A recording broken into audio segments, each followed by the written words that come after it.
It's this century's nightmare. Jihadism, violent radical Islamic fundamentalism. Their goal is to unite the world under a single jihadist caliphate.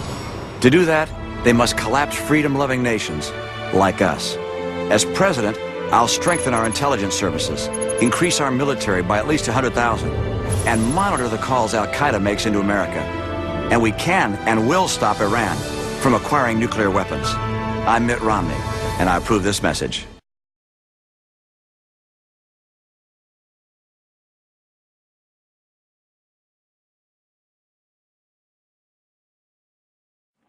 Mr. Speaker, our government intervention in the economy, the private affairs of citizens, and the internal affairs of foreign countries leads to uncertainty and many unintended consequences.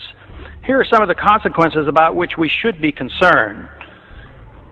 I predict U.S. taxpayers will pay to rebuild Palestine, both the West Bank and the Gaza, as well as Afghanistan. U.S. taxpayers paid to bomb these areas, so we will be expected to rebuild them. Peace of sorts will come to the Middle East, but will be short-lived. There will be big promises of more U.S. money and weapons flowing to Israel and to Arab countries allied with the United States. U.S. troops and others will be used to monitor the peace. In time, an oil boycott will be imposed, with oil prices soaring to historic highs. Current Israeli-United States policies will solidify Arab Muslim nations in their effort to avenge the humiliation of the Palestinians. This will include those Muslim nations that in the past have fought against each other. Some of our moderate Arab allies will be overthrown by Islamic fundamentalists. The UN will continue to condemn through resolutions Israeli-U.S. policies in the Middle East, and they will be ignored. Some European countries will clandestinely support the Muslim countries and their anti-Israel pursuits. China, ironically assisted by American aid, much more openly will sell the militant Muslims the weapons they want and will align herself with the Arab nations.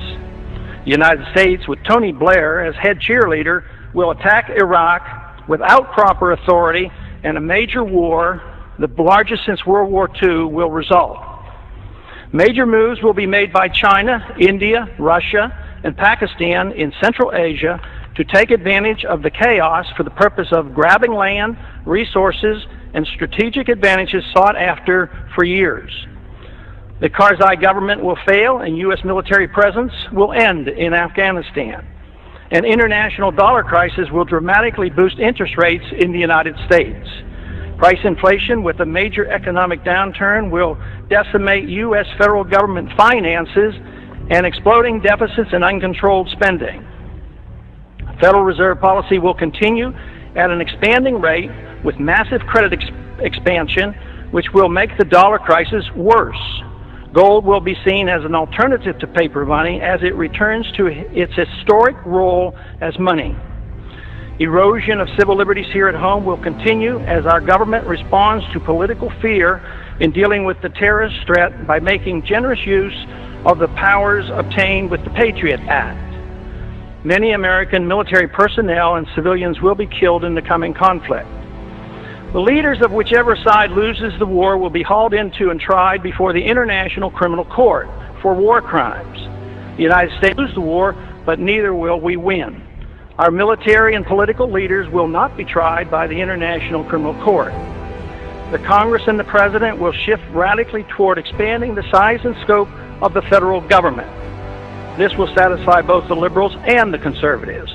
Military and police powers will grow, satisfying the conservatives.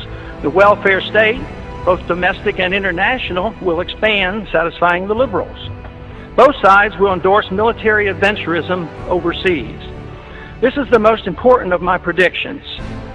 Policy changes could prevent all of the previous predictions from occurring. Unfortunately, that will not occur.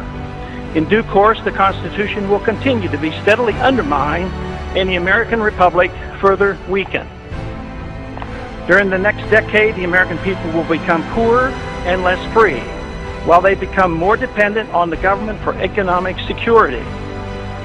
The war will prove to be divisive, with emotions and hatred growing between the various factions and special interests that drive our policies in the Middle East. Agitation from more class warfare will succeed in dividing us domestically. And believe it or not, I expect lobbyists will thrive more than ever during the dangerous period of chaos.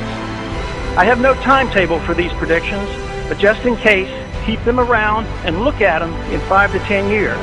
Let's hope and pray that I'm wrong on all accounts.